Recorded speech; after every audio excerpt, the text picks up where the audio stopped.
Hi, my name is Benjamin, and welcome to my video on how to create a 3D printed lithophane. You may be asking yourself, what is a lithophane? Really? This is best answered by seeing, so let's look at an example. Here you can see an example of a 3D printed lithophane. So, what is a lithophane? A lithophane is a piece of translucent plastic with an embossed image. The image is a reverse or negative of an image. Think of this like old-time film before it's developed. The highest, thickest raised portions of the lithophane represent the dark spots of the image. The thinnest, recessed parts represent the lightest sections of the image. When a light source is applied, this creates a dynamic contrast or value, and the image is projected for us to see. As you can see, the word lithophane does not exactly do justice to what it actually is. My goal today is to help you create your own lithophane from a digital image. The end goal will look something kind of like this. Here's an example of my cat, Coco, and what you can expect to have as a final product by following this guide. Lithophanes make great for birthday gifts, memorials, wedding presents, Christmas ornaments, or whatever else you can dream up. Before we begin though, let's go through a checklist of what you'll need to create your own lithophane. You'll need a computer, and preferably a Windows 10 desktop or laptop. This can be done on a Mac or tablet. However, due to the widespread availability, as well as the library owning primarily Windows 10 computers, all tutorials will be created with default Windows softwares. You'll also need an internet connection. You will need several digital photos. Try to find photos which have both light and dark contrasting values. Also try to find a photo that is at least 50 kilobytes. If you don't quite know, that's okay. We'll talk about that in picking a good photo soon. Bring a few photos. It will help your understanding and how to get a great final product. 3dp.rocks and TinkerCAD will be the online software we will be using to create our lithophanes. Both are entirely free. However, TinkerCAD requires the creation of an account. It would be beneficial to head over to their website at tinkercad.com and create a free account before beginning the tutorial. Finally, this is a three-part tutorial. The first is evaluating and editing your photo. The second is creating the lithophane with 3dp.rocks. And the third is creating holes to hang the lithophane in TinkerCAD. Is everybody ready? Let's jump into it. Hi everybody, and welcome to part one of evaluating and editing your photo for the lithophane. So let's jump in, let's get our hands dirty with it. Before I asked you to pick a few photos which you wanted to turn into a lithophane, let's talk about a few design choices and what will get you a great final product. Like the opening example, you need a photo which has both light and dark elements. Without this, the lithophane will appear washed out or a dark, undistinguishable mess. Remember, light needs to pass through the light parts, and dark needs to block parts of the light. And this is also the foundation of your source. So you want to have a good final product, and like all good projects, you want a good, sturdy foundation before we begin. So let's look at a couple of examples of good examples and not so good examples. Okay, let's look at an example of one that is too light and one that does not have contrast in it. So here you can see an example of a snow image. And this is something you do need, is you do need some light elements, but as you can see, I'd say almost 95% of this photo is almost white. And if you're looking here at the fox, good for it that it can blend into its environment. But for us, in the purpose of lithophanes, really the only contrasting values that we have in it are his nose, his eyes, and a little bit of his whisker. And what this will do is it's going to give a very washed out look, and it won't give a lot of contrast within it. And there are ways to kind of manipulate this, but really the easiest way is to find one that has more contrasting values to it. Because if it doesn't have something that is polarizing in the exact opposite of it, which is dark and light, you really won't have a good end product. So this is an example of one that is too light and one that you wouldn't want to turn into a lithophane. Okay, here's another example, but this is a great example of one that you could turn into a lithophane. The reason why is if you look at it, it has very strong contrasting values. So here, it's another snow image, but you can see all of these dark values around the head of the owl. The eyes have a nice shade of this yellow lime green, the beak, and if you notice in the sides of it, anywhere where there's white, such as his feathers down here, behind it there's a very dark contrast. And here in the front as well, you can see dark in the front of the owl, but behind it there's a snow contrast. So it's this type of this is what I mean when I say contrast. You need to have something behind it and before it. If not, it's not going to have a very good pop to it when it has a dynamic image in the lithophane at the end. All right, let's look at another example here, but this is the exact opposite problem. So sorry if you're a black cat lover, but black cats typically do not look very good on Lithophanes when they've been created. So here you can see this is a black cat, but it also has a black background, and there's not a lot of contrast. I mean, the eyes are the highest contrasting value, and there's a little bit on the whiskers. But other than that, it just would not pop whenever you can make a lithophane. In fact, it'll be very blobby, and it's not going to look like it's much of anything other than just a bunch of waves. You might be able to see the eyes and a little bit of the ears, but this is a good candidate for one that is not good. Even if you did have a lighter background, typically things that are all one solid color, like a black cat, do not turn out well. So remember, we need multiple colors, and we need things like such as this were a tiger cat, and you had some like brown or you had some white in here, it would look a lot better, kind of like Coco the cat. Okay, let's look at one last one. So this is a good one where, we were looking at one that was dark with the dark cat. This is a great example. Cityscapes where they're illuminated. You can see all the light and all of the dark. This would be a beautiful lithophane if this were to be made. And actually, cityscapes are some of the best lithophanes that you can make as long as they have contrasting values. And you can see up here around the image where it's light, it's contrasted with a dark image behind it. This would be a great candidate if you were to turn this into a lithophane. Sometimes this takes multiple attempts. Key points to look for. Contrast. Have I said that enough yet? Ideally, you want an image which is at least 1/3 either dark or light. Remember, that's what makes the image dynamic and pop. I hope you're feeling confident after that little explanation. As long as your photo is not entirely white or entirely dark, it'll probably work. Let's talk about a few other things to make your final product great. Okay, so I'm going to hide my face here just so that we have a very good view of what is happening. So here I am at the desktop, and the first thing we need to do is we need to select which image we're going to make into the lithophane. So down here I have my cat here, Coco, and this is what it looks like blown up. And as you can see in it, it has contrasting values around her. She has dark spots and light spots. There is a contrast in the white door, and you can see her ears have contrast that's darker behind it, as well as the little cover that's down here that she's laying on. So this is a good candidate for one, and one that we're going to use as the example.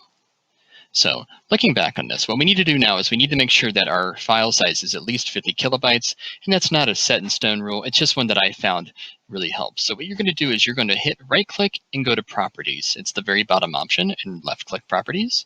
And here you can see that mine is 705 kilobytes, which is within the range of an acceptable photograph to make into a lithophane. If you make it too small, it'll have this little blurry look, and it just won't have that very good final product in it. So, and keep in mind, as we reduce the image or as we edit it, it may increase or decrease the size. So it's good to check this at the very end after you've edited your photo. Excellent. So the next thing we're going to do is we're going to go and we're going to use the default photo editor. So we're going to right click our image on Coco, and we're going to go to the option that says open with. It should be right in the middle. And then there's one that says photos on here. So we're going to go ahead and click photos. Excellent. And sometimes this can take a minute to open up, so if it doesn't, go ahead and wait a second.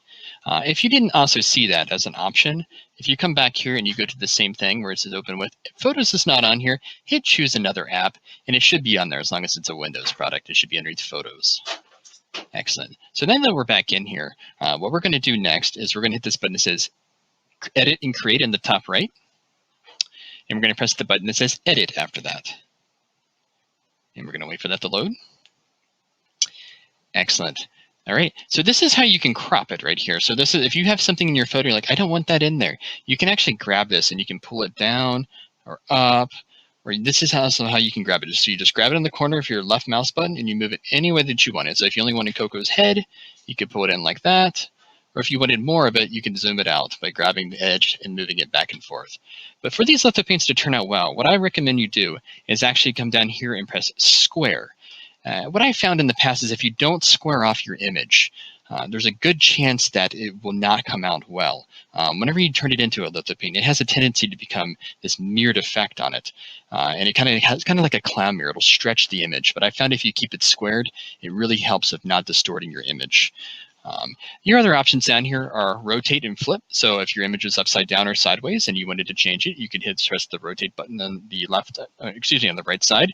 The other one is flip. So this is what the mirror effect is. So if you had an image that was backwards, or if you wanted to flip to make it look more natural, you can press the flip button and that would help you there. Okay, let's continue with some of the other editing options that we can do in this. So let's take a look at this. Up here at the top, there's a button that says Adjustments. So you're going to go ahead and left-click Adjustments. And these are ways that you can really sometimes touch up a photograph if you're quite on the edge of it, like, man, it's a little dark, it's a little not so dark. These are ways that you can actually edit this to make it acceptable. So the first one here is the amount of light in it. So if you have an image that's a little too dark, so this one is pretty in the middle, but let's say that we wanted to make it a little lighter. You can actually use this option in the top right to lighten it up. And you can see what that does is it pulls out the light parts in it. Or say we had the opposite problem, and say we had too much light, we need to kind of darken it up. You can also do that as well. Just be careful making this too light or too dark. Sometimes it can really mess up an image. And if you really have to mess up this too much, sometimes it's better just to pick another photograph. Color. Another way that I found to actually increase contrast is to actually use the color meter, which is the second option here. So you can grab the white bar in the middle. If you drag it to the left, I found sometimes if you make it a black and white image, what it'll do is it will take out a lot of those medium hues and make very dark spots and very light spots. You can experiment with this if you think that your photograph is not looking very good, or if you're kind of not sure. Try to make it black and white, see what happens. And if you want to make it back to color, you can just drag it right back to the center. Clarity is a tool that I don't use very well. What it does is it kind of gives it this very hueish color where it pulls out some of the saturated values within it. This is another way you can do it. I found that the color meter works a little better in doing that. It's not one that I use very often, but it might work for you in a situation. And the vignette one is actually one that's kind of a cool one that you can have this little white. In the corners, you'll see there's a white that creeps into it. It kind of has like a circular look. These are kind of really popular with like memorial plaques or somebody that had passed. These are kind of things that you would see around it because it kind of has a like a heavenly look to it as well. Then it does the exact opposite as well. If you want to kind of have like a looming kind of darkish look, you can drag it on to the right and it'll put a dark border around it as well. These spot fix and red eye ones, if you hit this, what it'll do is it'll allow you to click an option on it and you can kind of hit little areas. Obviously, she doesn't have red eyes. She has very dark eyes. She would have green if it reflected. But there's different ones that you can do as well if you want to try to experiment. But really, your core four will be these ones that we talked about. Really, the biggest one is light, and then the vignette one if you want to use that one. The next step is go ahead and save a copy. And we're going to wait just a moment. And it's going to ask where we want to put it at. And just for this example here, what I'm going to do is I'm just going to label it Cocoa number 3. And I'm going to put it on my desktop on the left side and press save. And there's our photo edited. Okay, so that's all there is for part 1 in editing your photo. So let's do a quick checklist to make sure that we have everything that we need before we move on to part 2. So if you found that this tutorial was a little bit quick, feel free to pause it and rewatch part 1 and go step by step. So you need to ask yourself before moving on, is my picture squared? And remember, if it's not, you could have this kind of warped effect on your lithophane at the end. It's just going to look unnatural. I would go to look at my final product, the one that we're going to turn into the lithophane. I would right-click it and see and make sure that it's at least 50 kilobytes in size. If not, your quality will be very poor. Again, ask yourself, I've said it a million times, does it have contrast? If it does not have contrast, if there's not black and white that are back to back, there's a good chance that it's not going to look very good in the final product. And finally, ask yourself, is my product too light or too dark? Is at least 1/3 of my product either light or dark? If it's not, it probably won't be a very good design. Okay, thank you. We'll see you in part 2. Hi, and welcome to step 2 of making your own 3D printed lithophane. This is a kind of a great step. This is a really important step too, because this is where the magic actually happens and where your image actually gets turned into a lithophane. So it's very important as we follow these next steps that we understand the settings that we're going through. In a moment, I'm going to go over the different settings and explain why each setting is as it is. It's also a good idea at this point when we come up to the settings, and I'll say this as a reminder, but it's a good idea to pause it and either print out the settings, take a screenshot, write them down, because they're very important and they work specifically to the Claremont County Public Library printers. So let's get into it. Okay, so what we're going to do is we're going to go to the 3dp.rocks website, and we're going to start making our lithophanes. You can either type it in. I found it's actually easier to just go to Google and to type in 3dp.rocks. And it's usually this one right here. It's the one that says 3dp.rocks and then has a little caret, then lithophane. We're going to go ahead and click that one. So, alrighty, here's the site. I'm going to make myself just a little smaller, so I'm not obscuring anything. So the very first thing we need to do is we need to remember where we put our image at, and we need to make sure that the 3dp.rocks can take our image. So up here at the top, you're going to see a button that says Images. If you want to go and click that. Here it says Choose Files, no files chosen. So it's going to say, hey, where's your file at?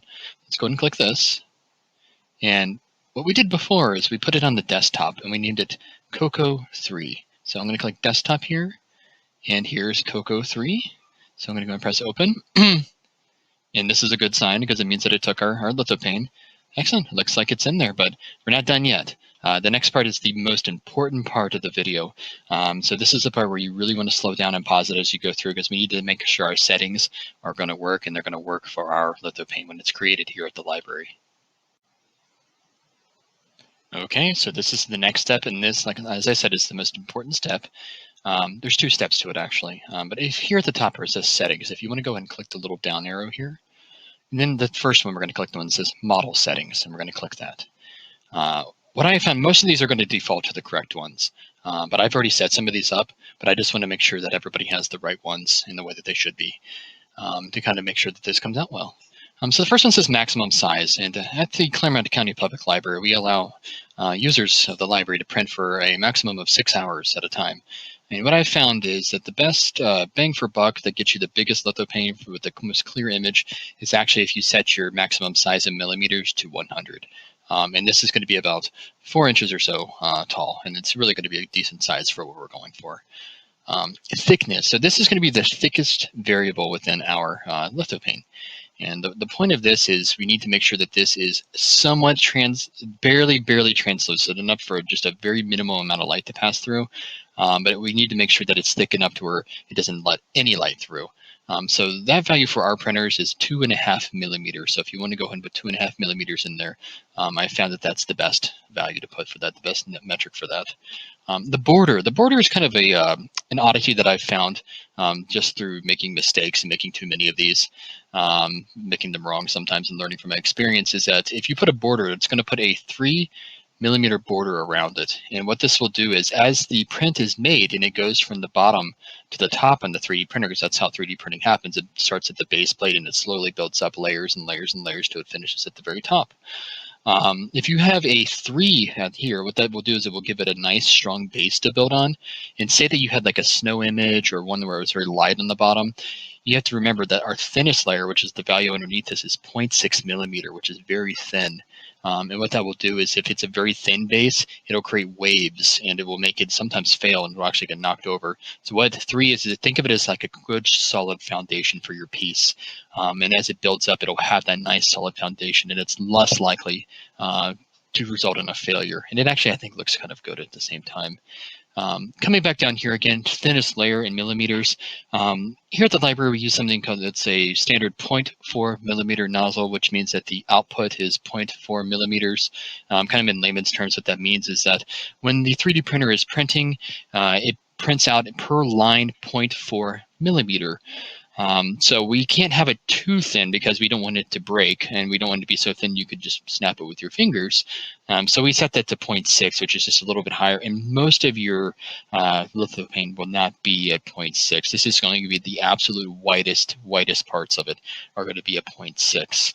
I would leave these two variables alone right here, where it says vector pixels and base stand depth. That's not important for what we're doing. I would not mess with either of these two. And for curve, 150 is a pretty standard size curve. I think that that's going to go up for what we're doing. So what we're going to do now is we're going to come up here and click model after we've put in our settings. And there's a button that says refresh here, and it should refresh our image. And then the settings should be applied now. But if you wanted to add the curve, you could click down here where it says outer curve and press refresh, and it should give us a nice curve now. And you can see that it's a nice curve, just like the one that we saw in the original demonstration. And as I said before, there's actually 2 settings, and so that was the first one, was the model settings. The next one is called the image settings, and since we had step 1 of this and we did all of our editing, we really don't have to do a whole lot.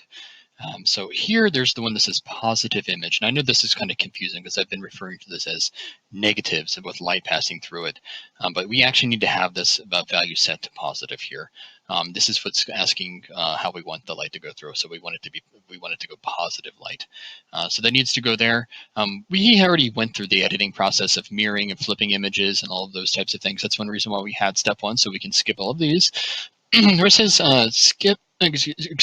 repeat X count and repeat Y count, just set these to 1. And I would not worry about these ones at the bottom too, about repeating mirrors or anything like that, because we're only having one image at the time. If you wanted to repeat it or have multiple images that connected on the backside, you might consider one of these right here. But for our single image lithophane, these are the settings that I would pause the video now. And just really the most important one is the one that says positive image up here at the top. If this is not positive, then it's going to have a very strange looking lithophane when it comes out. Okay, what I'm going to do now is we're going to scroll back up to the top, and where it says model, we're going to click this again to go back to our 3D rendered model of our lithophane, and we're going to press refresh. And we should, as long as it has outer curve here illuminated, it should be a 3D printed model. This should be what your final result should look like.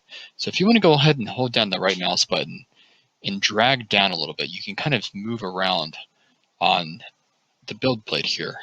And what we're looking for is we just need to make sure that the darkest portions are actually the thickest and the thinnest portions are not. So as I look here, I can use the middle mouse wheel and zoom in just a tiny bit and then hold down my right mouse button and pull down. And I can see these are her ears that are dark here. The inside was a little lighter here.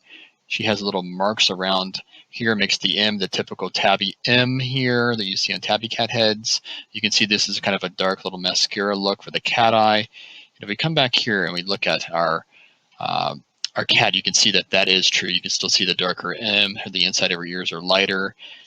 So that's how we know that we did it right. And that's what happens when you set the positive light through that. So this is actually the end of it if you did not want to do step 3. So if you don't want to put holes and you say, hey, I know that I don't need holes in my lithophane, I just want to set it on my desk. All you have to do now is come down to where it says download. So we're going to click download. And it will automatically download this, and it should by default give you a STL file here. And you can see down here in the bottom near me, it says STL, and that is incredibly important that we have it as an STL, because if it's not, it'll be very difficult to edit. And then not only that, but the library won't be able to print it. So you can actually, if you wanted to, you could just take this to the library now and they should be able to print it for you.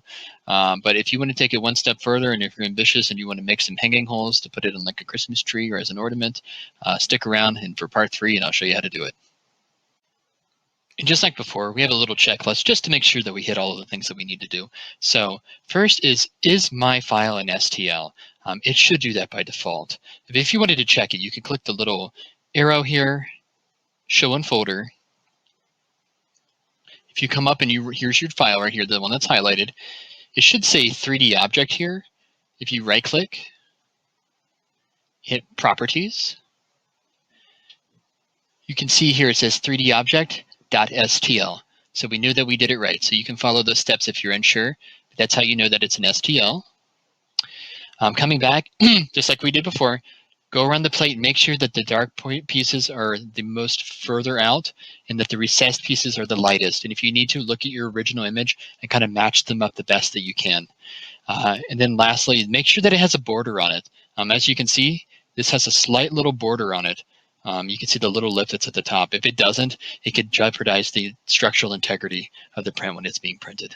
Welcome to part 3. This is the last step of making your 3D printed lithophane. And just like I mentioned before, if you were satisfied with this part 2 and you're like, hey, this is good enough, feel free to take that in to get it 3D printed. But what we're going to do now is we're going to take it one step further and we're going to use TinkerCAD. So I'm going to go to Google first. I'm just going to type Tinker and CAD and then press enter. And before I asked you to please visit this site and to make an account if you don't have one. So over here in the right-hand corner, you can press join now if you don't have one, but if you already have one, you can press sign in. And I'm going to sign in with my email. Put an email in here.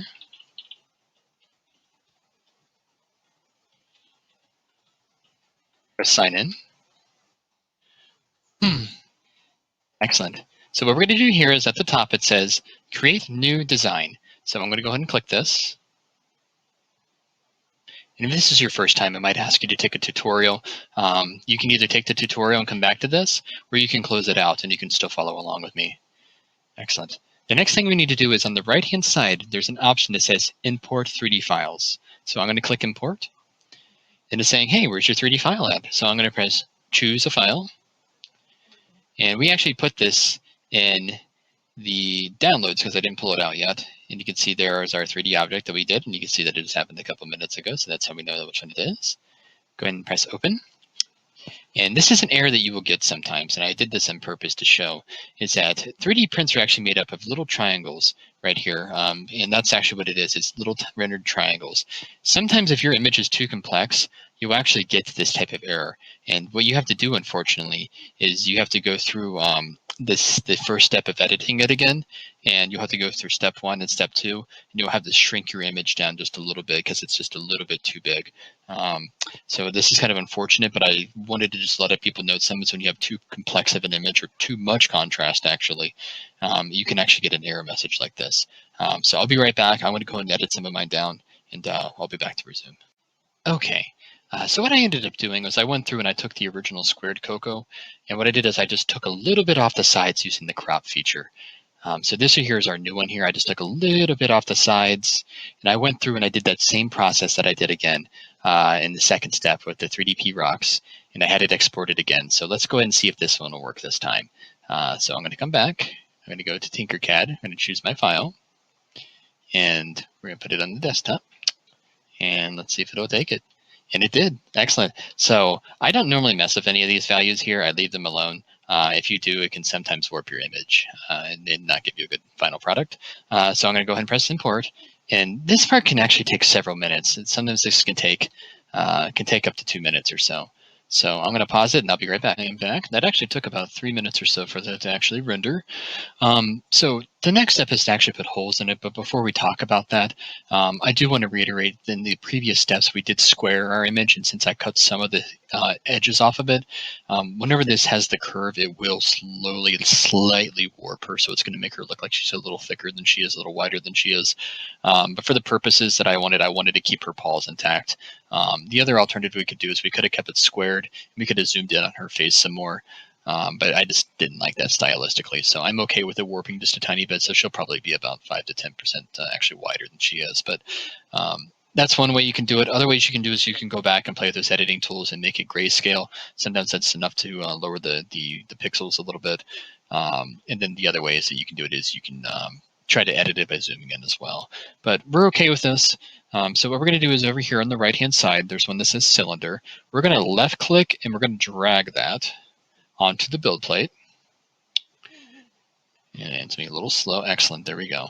And if you hold down your right mouse button when not touching any objects, you can actually rotate around the build plate. And what we need to do, though, is we need to click here on this corner, left-click here right on this corner, and left-click here where it says 20. And what we're doing is it's asking how wide and how thick do you want your holes to be. So we want 5 millimeter for this value. So we have 5 here. We have 5 here. What that does is it creates us a nice little negative plane. Now what we need to do is you're going to rotate it and you're going to scroll in with your mouse wheel. And if you see this little arrow, it's hard to see it. It's right there.